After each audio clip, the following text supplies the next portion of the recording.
आप सभी को प्रभु यीशु मसीह के नाम में जय मसीह की एक और नई वीडियो में आप सभी का मैं स्वागत करता हूं।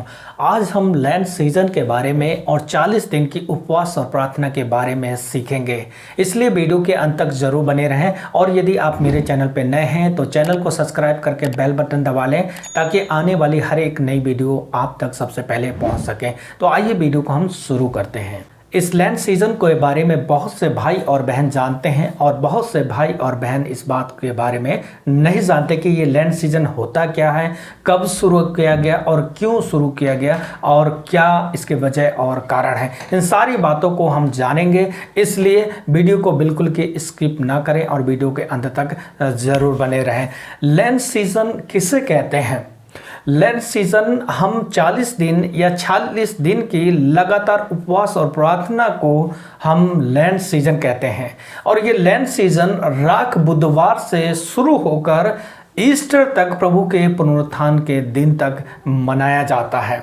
और इस लैंड सीजन को विशेषकर मेन लाइन के चर्च के लोग ज़्यादातर मनाते हैं, लाइक रोमन कैथलिक हो गया, मेथोडिस्ट चर्च हो गई, सेनाई हो गई और इस प्रकार के ईस्टर्न चर्च हो गई, और भी बहुत सो एंड सो चर्च इस चीज़ को मनाती हैं। और इस लैंड सीजन में विशेषकर घर घर दुआएं की जाती हैं, प्रार्थनाएं की जाती हैं, लोग इकट्ठे होते हैं और परमेश्वर के वचन को सीखते, आराधना और प्रार्थना करते हैं, और ये लगातार ईस्टर तक चलता ही रहता है। तो ये इसे 40 दिन के लगातार फास्टिंग और प्रेयर को हम लैंड सीजन कहते हैं। आइए हम इस लैंड सीजन के बारे में जान लेते हैं कि आखिर इसे क्यों शुरू किया गया और इसका शुरुआत कहाँ से हुई और इसका विचार कैसे चर्च में आया कि 40 और 46 दिन का लैंड सीजन अर्थात उपवास और प्रार्थना हमें करनी चाहिए। आइए हम थोड़े से इतिहास के बारे में जान लेते हैं। हम सब लोग जानते हैं हमारे प्रभु यीशु मसीह मानव का रूप लेकर इस दुनिया पे आए, धरती पे आए और अपने 12 चेलों को उन्होंने तैयार किया, उन्हें शिक्षा दी और उन्हें वही काम करने के लिए बताया और सिखाया और आज्ञा दी जो काम प्रभु यीशु मसीह स्वयं इस धरती पर कर रहे थे। और प्रभु यीशु मसीह के जाने के बाद में तब चेले लोगों ने उस काम को करना शुरू किया। और हम सब जानते हैं प्रेरितों के काम में जैसे जैसे कलीसिया बढ़ती चली गई वैसे ही वैसे कलीसिया में सताव बहुत बढ़ता गया, और सताव के साथ साथ कलीसिया के बीच में बहुत ही ज़्यादा झूठी शिक्षाएं आना शुरू हो गईं। और झूठी शिक्षाओं से बचाने के लिए, झूठी शिक्षाओं से बचने के लिए, अपने विश्वास को बचाने के लिए निकिया में 325 में एक सभा रखी गई। वहां पर तमाम लोग थे, लीडर लोग थे, बिशप लोग थे, पोप लोग थे कि कैसे हम अपने विश्वास को बचाया जा सके, अपने विश्वास में हम ग्रो कर सके, क्योंकि उस समय में बाइबल नहीं थी और बाइबल ना होने के कारण वो लोग, बहुत से लोग अपने विश्वास के कारण भटकना शुरू हो गए थे। तो उन सारे लोगों को इकट्ठा करने के लिए, मसीह में मजबूत करने के लिए, आगे बढ़ाने के लिए कुछ निकिया की सभा में कुछ नियम लिए गए। और हम जानते हैं वही निकिया की सभा में हमारे विश्वास प्रमाण के पत्र को भी लिखा गया। जैसा कि आप सब जानते हैं मेनलाइन चर्चों में विश्वास प्रमाण को कहा जाता है, हम एक पिता परमेश्वर को मानते हैं जो स्वर्ग और पृथ्वी का करता है। इस प्रकार से बहुत सारी बातें आती हैं। और वहीं पर इस 40 दिन और 46 दिन के लैंड सीजन का भी गठन हुआ था। और तब ये 40 दिन और 46 दिन का गठन कहाँ से हुआ? क्या ये बिब्लिकल है? तब पुराने नियम में हम सब लोग जानते हैं मूसा ने 40 दिन तक परमेश्वर के साथ समय बिताया था और उन 40 दिनों में परमेश्वर ने मूसा को उन 10 आज्ञाओं को दिया था। नूहा के समय में हम जानते हैं कि 40 दिन और रात तक पूरी पृथ्वी पर फ्लड रहा था, पानी रहा था, उस कॉन्सेप्ट को हम जानते हैं। और पुराने नियम में भविष्यवक्ता एलिया के बारे में हम जानते हैं कि एलिया भी 40 दिनों तक वो जंगल में, सीनै के जंगल में भटकता रहा और इस प्रकार से उस अकाल के दिनों में परमेश्वर ने उसे बड़ी अद्भुत रीति से खिलाया। जब हम और आगे बढ़ते हैं तो हम देखते हैं इस्राएल के लोग 40 साल तक उस जंगल में 40 सालों को बिताया और परमेश्वर उन्हें लेकर चला, किसी भी भली बात की घटी ना होने दिया। उसके साथ साथ जब हम आगे और बढ़ते हैं नए नियम में हम पढ़ पाते हैं कि प्रभु यीशु मसीह ने स्वयं 40 दिन का उपवास और प्रार्थना रखा। तो ये सारे कॉन्सेप्ट बिब्लिकल उन्होंने लिए हैं और बिब्लिकल रीति से उन्होंने ठहराए हैं, ताकि हम भी अपने जीवन में आत्मिक रीति से ग्रो हो सकें और परमेश्वर से एक अच्छा रिश्ता बना सकें। तो ये छोटा सा एक ब्रीफ हिस्ट्री थी लैंड सीजन के बारे में, ताकि हम सब लोग जानें और सीखें।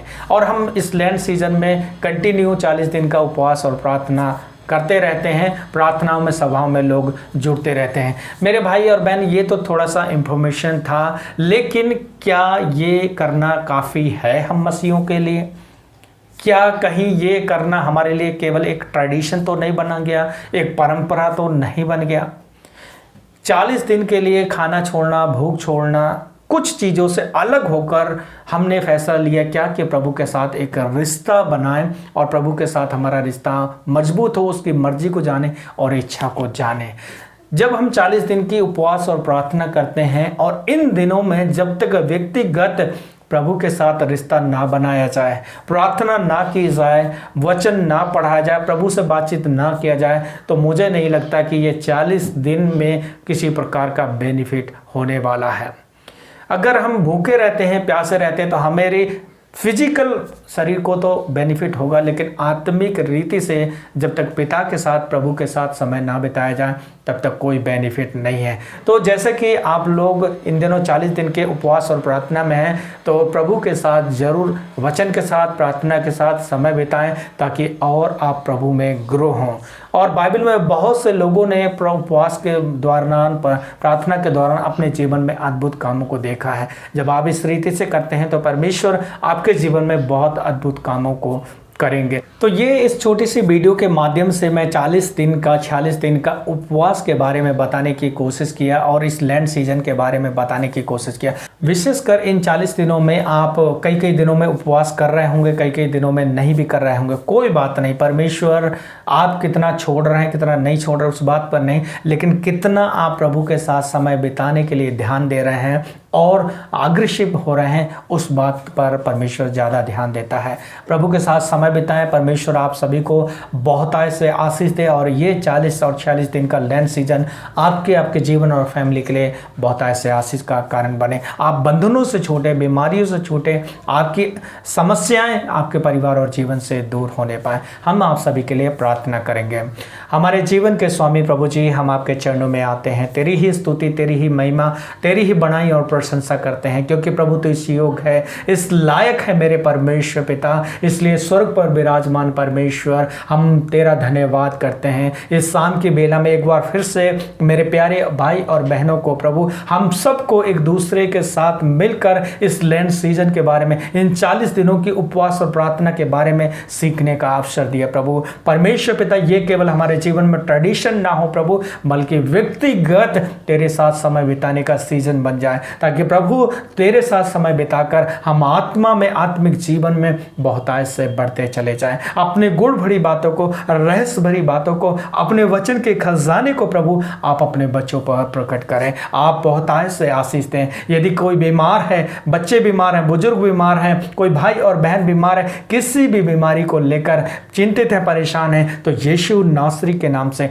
इनकी बीमारी दूर हो जाए। प्रभु अपने हाथों को बढ़ा प्रभु, ये भाई और बहन एक एक अपनी गुप्त बीमारियों से चंगे होने पाए, लाइलाज बीमारियों से चंगे होने पाए। सारे दुष्ट के बंधन इन 40 दिन की प्रार्थना में और प्रभु 46 दिन की प्रार्थनाओं में ये सारे दुष्ट भूत प्रेत की आत्माओं से, बुरे नेगेटिव की बातों से, व्यभिचार की आत्माओं से, लड़ाई झगड़े की आत्मा से ये आजाद होने पाए। प्रभु प्रत्येक जन को आप आशीष दें और तेरे नाम की महिमा हो। प्रिय पिता, हम प्रार्थना करते हैं बहुत से भाई बहन जो कर्ज में हैं प्रभु, जिनके कारोबार नहीं चल रहे हैं, स्वामी एक एक की आप सुधि लें, उनके कारोबार चलें और इनके कर्ज भरने के लिए और उसे खत्म करने के लिए प्रभु, निपटाने के लिए आप इनके जीवन में द्वार खोल दें। यीशु मसीह दया कर प्रभु, जितने कपल के पास संतान नहीं है, बच्चे नहीं है, आप उन्हें आशीष दें, उनके अंदरूनी ऑर्गन को टच करें प्रभु जी, और हील करके परमेश्वर अपने बच्चों को बहुतायत से आशीष दें। दुआ मांगते प्रभु जी, जिनके बच्चे एग्जाम लिख रहे हैं, अपनी बुद्धि से, ज्ञान से, समझ से भर दे प्रभु।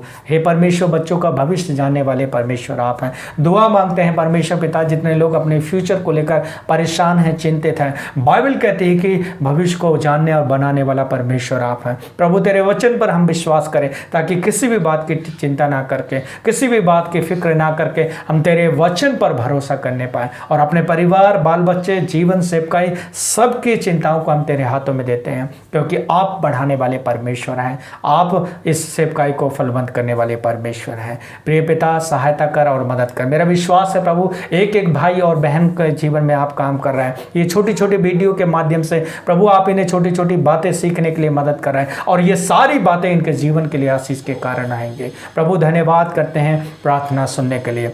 सारी आदर महिमा आपको देते हैं। उद्धारकर्ता, मुक्तिदाता प्रभु यीशु मसीह के नाम से प्रार्थना मांगते हैं। आमीन आमीन।